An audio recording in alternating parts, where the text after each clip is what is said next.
Good morning everyone, my name is Sam and today we're going to be making these little burrowing bunnies. Originally these were supposed to be in some kind of like garden pots and you glue them straight to the pot, so I thought that we should change that up a bit. So as you can see, it's in my pencil case, or my pencil can, but you can actually detach it so you can put it in an arrangement of flowers. You can put it in your pot if you would like. Or you could just have your little burrowing bunny in your pencils. And in this way, you don't have to have it only for Easter. We can come back to it maybe, what is the next holiday? Easter. 4th of July? 4th of July? Mother's Day. Mother's and Father's Day. I don't think you want your mother's bottom or your father's bottom sticking out your pencil can. So we might have to wait just a couple little holidays till they pass and we'll come up with something sticking out of your pencil can. But today we're going to be doing this, and it takes a couple things. Most of the things you can't find at home. If you don't have pom-poms at home, I do have an alternative to show you with that. So first I took this like very thin kebab stick. This is what you obviously stick into your pencil can, flowers, pots. And I took hot glue, and of course I always say with hot glue, be careful if you need an adult's help, always ask for help. I don't know if you can see that, but there's a little just ring of glue there. I put around the kebab stick and there's a little fuzzies, but that's because it was stuck to something fuzzy. And I did this so you don't have to glue it directly to your bunny's bottom or your bunny's head if you would like to make one of those. And that way you can kind of just change it, or you can change the length of it, or we can make it for the next holiday and just kind of save it so you don't have to keep using a bunch of kebab sticks if you don't have a bunch of kebab sticks. In this way it's also kind of easier to guide where you're poking it into your place. So I have both a cotton puffball pom-pom, that's what they're called. They are much better than cotton balls. If you know me, you know I hate cotton balls, so these are the best alternative. They're very soft compared to it. And we have this pom-pom that I made with yarn, and then you probably have seen it before where you wrap the yarn like a million times around either your hand or something, and then you tie it in the middle, and that's the same thing we did here. And then you can do it with any colored yarn you want. If you want some fun colored bunnies, you want a variety of bunnies being gray, black, tan, white. We didn't have those colored yarns or I would have showed you those. And then we have another pom-pom for the tail. You might want to make another one with yarn. I chose pink just so you can see it, so it's not white on white. And we're going to go ahead and start off with our hot glue. It's a little harder with this type of pom-pom to glue it, but you can always just spread the yarn and find a place to glue down your pom-pom. I always suggest kind of gluing the bigger item, putting glue on the bigger item so you don't burn yourself. I did burn myself this morning, not with hot glue, but with a straight iron, so that wasn't fun. And so it's just very simple. You get to glue the little cottontail on his bum, and then I have some paper feet made out of cardstock. You can make it out of cardboard, a cereal box. This which is already white, so it will stick out on the bottom like that. And for this one, I know I said I usually try to glue it on there, but since this one's so not tingly, but there's a lot more to it, it's kind of easier to direct it with your glue, and it's far away from your fingers, so you hopefully won't burn them. I know some people who are talented in that way. I'm very good at that. You know. And then you can stick it in between the yarn. You can think of this one like a little shaggy bunny. What are those fluffy bunnies called? There's like Are they Argyle? They might be the Argyle bunnies. I had Pet Bunny at one point. His name was Skittles. That was several years ago. They weren't Argyles though. They were regular bunnies, right? He was a normal white bunny. Argyles you can use the fur for sweaters. And they're real soft and real expensive. Well, it's probably because there's not many of them. And here's our very easy bunny's bottom.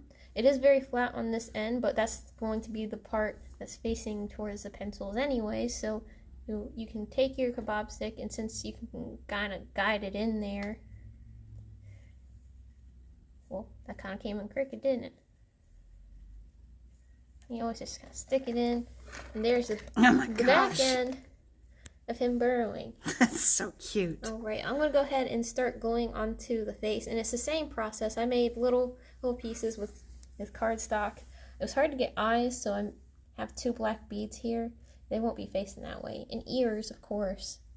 And just while I kind of make this bunny, I'll talk about some like Easter traditions you can do while you are at home, or hopefully with your family safely this weekend. Obviously, you can always dye eggs. That's an obvious just Easter tradition that you should do. You know, Rebecca just read a book, and they didn't dye their Easter eggs until Easter Day. That was one of their activities. Oh, wow. That's a good idea. I think so. Some people do it early, so you have the colored eggs that day. Yeah, but then a lot of people, they sit them out, so you just end up having to throw them away. Yeah, and we don't like throwing away stuff here. We always try to use when we can, or we can't really reuse eggs unless you're making deviled eggs or egg salad. I haven't had egg salad in years. Do you like egg salad? I think it's okay. Well, I'm always a PB&J person until the end of time. I love PB&Js. I will always love PB&Js. There's the beginning of his face, so you can see. But there were some other ones that I really liked, and I wanted to share with you guys. This one was called the Egg Time Machine, where you can write a letter or just a small little note to yourself for next Easter, and you put it in one of the plastic Easter eggs, and you get to revisit it the following year. And so you have like a little future note. Maybe you want to write something to remember about, maybe how you had the greatest this Easter ever because there was these little burrowing bunnies you made. Or maybe your mom said, "You can't play with that. You are way too young." No, now when you're this age, you can. And so you open up the letter, and you're now this age, so you bring it back. And that's always something fun you can do. And it always reminds you have something to look forward to in the future years. And I'm going to put little front paws on him so he's sticking out of our pencil can and still. Did you do those freehand? I did, for the most part. It was kind of hard to make his little nose. I kept making it the wrong way, where it looked upside down, and I didn't know what I was doing. I don't know if everyone does this, but I always leave carrots out for the Easter bunny, because like you leave cookies out for Santa, and obviously you should leave out carrots for the Easter bunny. And not everyone does that, and it always surprises me who does and doesn't. Well, there's your little face. This one I think is very fun, and you have both ends. You can stick them together too. There's this little bunny like that. But another little game or tradition you can start is this eggshell crack game. And I've seen people do it with raw eggs. If you're up for raw eggs, that's all on you. I would have hard-boiled eggs. It could be the colored eggs you made earlier that week, and this is the way you can reuse them. But it's you and another person's egg, and you don't smash against them because obviously they're going to break easily, but you kind of tap towards each other, and whoever comes out with no cracks or the least amount of cracks wins that round. And you guys kind of do a challenge with that, and whoever gets the least amount of cracks in the end of the day, he wins. And like I said, the people were doing it with raw eggs, and that was too much for me because you can't even use them for scrambled eggs later with all the shells in them. But that's up to you. You decide to use raw eggs or not. And see, here's our second option with the little bunny sticking out. You're a little high, but always moving back. And that's the great thing. You can always customize it to whatever you're sticking it into. If you need a long thin skewer, if not, you need a big one.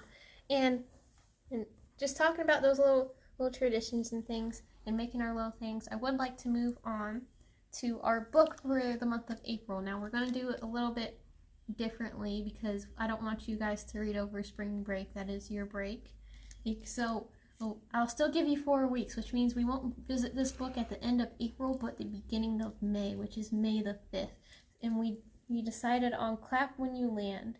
And there's 8 copies total for audiobooks if you use the digital library such as Libby, which is a system by Overdrive if you use Overdrive.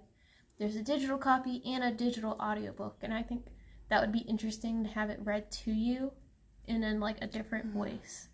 So this is our book, and we will revisit it May the 5th. So thank you. I hope you have a great and safe Easter. If you make the Burrowing Bunnies, we would of course love to see them. They're adorable, they're fun to make, very easy to make. And maybe you can make them on Easter and start that tradition. Alright guys, well I'll see you next time.